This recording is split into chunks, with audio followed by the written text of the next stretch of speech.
भगवान प्रभु श्री राम के हम गुण क्यों गाते हैं। चंदा मामा स्वागत करते, तारे सब गुण गाएं, मंद मंद मुस्कनियाँ लेकर सूरज दिया जलाएं। साथियों, माताओं और बहनों, आज हम पवित्र रामायण के गुप्त रहस्य का खुलासा करने जा रहे हैं। गुप्त रहस्य गुण तो सब में होते हैं, हम में भी हैं, आप में भी हैं और सारी सृष्टि में हैं। तो सब में गुप्त गुण ही होते हैं, किसी के गुण और अवगुण दिखाई नहीं देते। भगवान प्रभु श्री राम से जुड़ी हम आज बहुत सुंदर कल्याणकारी कथा आप सभी को सुना रहे हैं। भगवान प्रभु श्री राम 14 वर्ष के लिए वनवास गए थे और हम सब लोग यही जानते हैं कि माता कैकेयी ने दिया था वनवास, उनको कैकेयी माँ ने भेजा था, किंतु ऐसा नहीं है साथियों। माता कैकेयी सबसे ज़्यादा भगवान प्रभु श्री राम को प्यार करती थी। भगवान प्रभु श्री राम को तो प्यार सभी करते हैं, वो सारे संसार में समाये हुए हैं और सारा संसार जो है वो भगवान प्रभु श्री राम में समाया हुआ है। फिर भी तुलना तो देना ही पड़ता है। माता कैकेयी श्री राम जी को सबसे ज़्यादा प्यार करती थी, सबसे ज़्यादा, और श्री राम जी भी माता कैकेयी को बहुत प्यार करते थे और उन्हीं के पास रहते भी थे। माता कैकेयी की ही सलाह मशविरा से महाराज दशरथ जी श्री राम जी को युवराज बना करके राज तिलक करने जा रहे थे। श्री राम जी नहीं चाहते थे कि मैं युवराज बनूं और अयोध्या का राजकाज संभालूं, वो तो कुछ और ही चाहते थे जिसके लिए उन्होंने अवतार लिया था। इधर सब देवतागण भी श्री राम जी के राज तिलक से बहुत चिंतित थे। वो सोच रहे थे कि भगवान अगर युवराज बन गए और उनका ध्यान राजकाज की तरफ चला गया तो वो प्रजा के दुखों में फंस जाएंगे, सुख दुखों में, और उनकी देखभाल करने लगेंगे तो हमारे कष्ट में और भी विलंब होगा। देवगण रात दिन भगवान की तपस्या कर रहे हैं, सब कोई तपस्या कर रहा है, सुर नर मुनि, कि हे प्रभु हमारे कष्ट दूर करो। उस समय रावण का जो तहलका मचा हुआ था, तांडव मचा रहे थे असुरगण, सारी धरती परेशान थी, सब तबाह थे, चारों तरफ हाहाकार मचा हुआ था। भगवान प्रभु श्री राम सोच रहे हैं कि किस तरीके से राज तिलक को टाला जाए, किंतु साथियों नहीं टला। जब एक दिन ही शेष बचा, भगवान प्रभु श्री राम को उस रात्रि नींद नहीं आई, नहीं सोए त्रिलोकीनाथ। उनके मन में विचार आते हैं कि अब क्या किया जाए, कैसे टाला जाए राज तिलक को। भगवान प्रभु श्री राम जी रात भर नहीं सोए तो उनके मन में आया कि गुरु वशिष्ठ जी ही कुसंग का समाधान निकाल सकते हैं, वही समस्या का समाधान निकाल सकते हैं। तो प्रभु श्री राम जी ने सोचा कि गुरु वशिष्ठ जी जब नहाने के लिए प्रातःकाल 4 बजे जाते थे कि मैं उनसे मिलूँगा, और भगवान प्रभु श्री राम गुरु वशिष्ठ जी से 1 घंटे पहले ही निकल करके आ गए उनके आश्रम के सामने। और जैसे ही गुरु वशिष्ठ जी निकले तो भगवान प्रभु श्री राम ने उनके पैर पकड़ लिए और कहा, गुरुवर मेरी समस्या का समाधान आपको करना है। तो गुरुवर तो सब कुछ जानते थे, बोले कि अरे आपकी क्या समस्या है, आप तो सबकी समस्या हल करेंगे, मैं क्या आपकी समस्या हल कर सकता हूँ। तो भगवान प्रभु श्री राम मुस्करा करके बोले कि गुरुवर समस्या तो बहुत बड़ी है कि मैं यहाँ पृथ्वी पर राजकाज संभालने नहीं आया हूँ, पहले मैं सबके कष्ट दूर कर दूंगा, उसके बाद मैं राजकाज संभाल सकता हूँ। तो गुरुवर वशिष्ठ जी बोले कि अब क्या किया जाए। तब भगवान प्रभु श्री राम ने उनसे फिर आग्रह किया कि हे गुरुदेव आप ही कुछ हल निकालिए।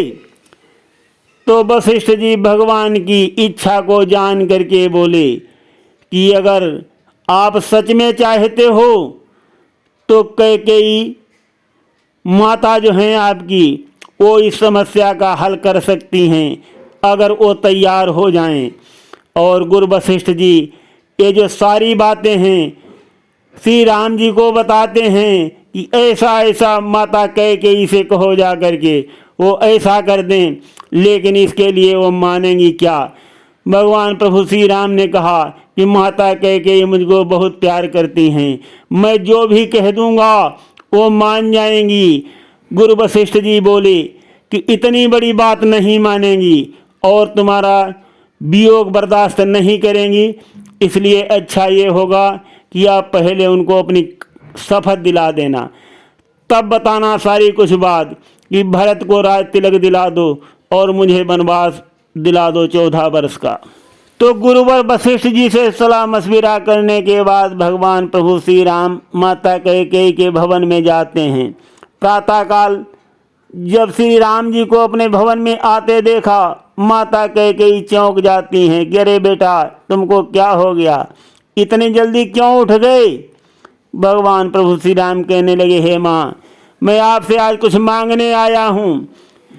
कैकेयी एकदम चौंक गई और बोली कि अरे बेटा तुमने आज तक तो कुछ हमसे मांगा ही नहीं और आज क्या ऐसी चीज़ तुमको ज़रूरत पड़ गई जो तुम सुबह सुबह हमारे पास आ गए, वो भी मांगने के लिए।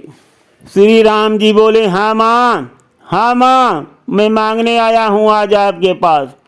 तो माता कैकेयी ने बहुत प्यार से कहा, फिर क्या ज़रूरत है बेटा, वो मांग लो, मेरा जीवन न मांगना, क्योंकि मैं तुम्हारे बिना कहाँ जाऊँगी, और नहीं तो जीवन भी मैं तुमको दे देती, जो मांग लो मांगना है।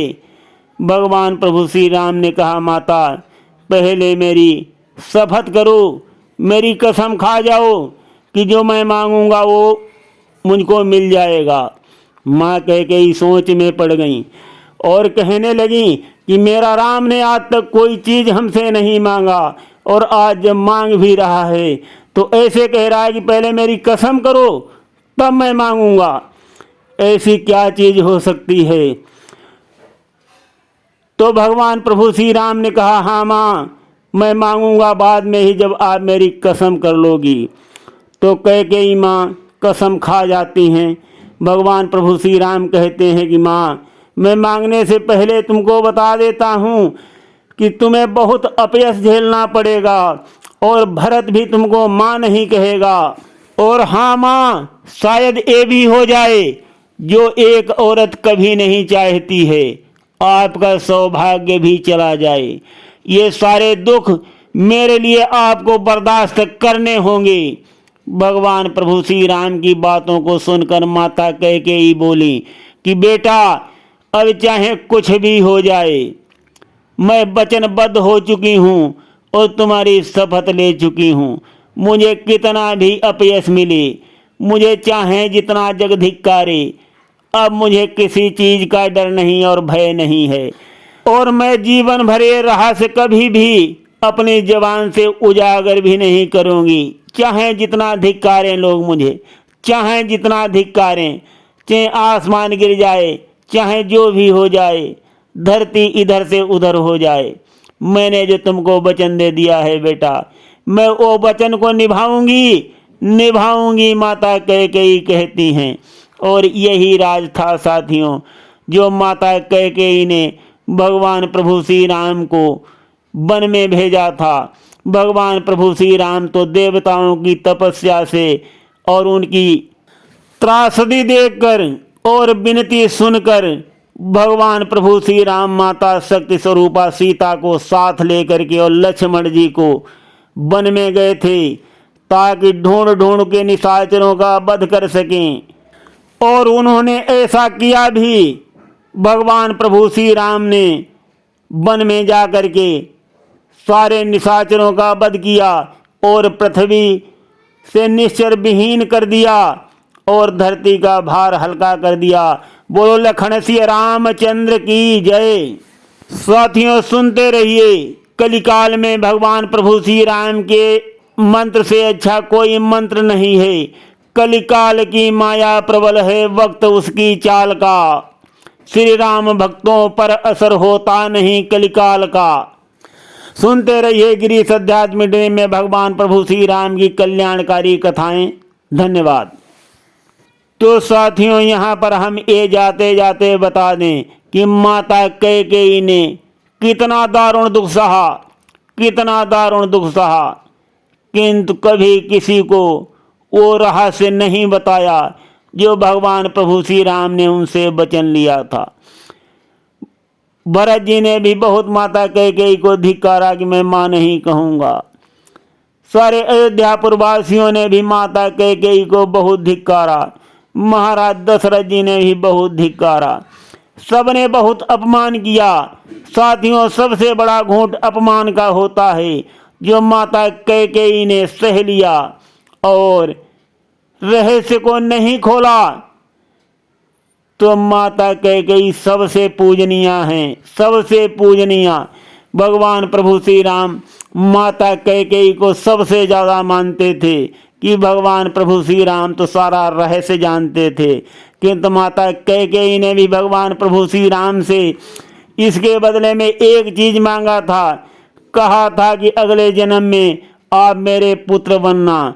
तो माता कैकेयी द्वापर में देवकी हुई थी और भगवान कृष्ण ने माता कैकेयी से अवतार लिया था, लेकिन भगवान प्रभु श्री राम ने वचन दिया था कि मैं आपके यहाँ जन्म लूँगा, किंतु मैं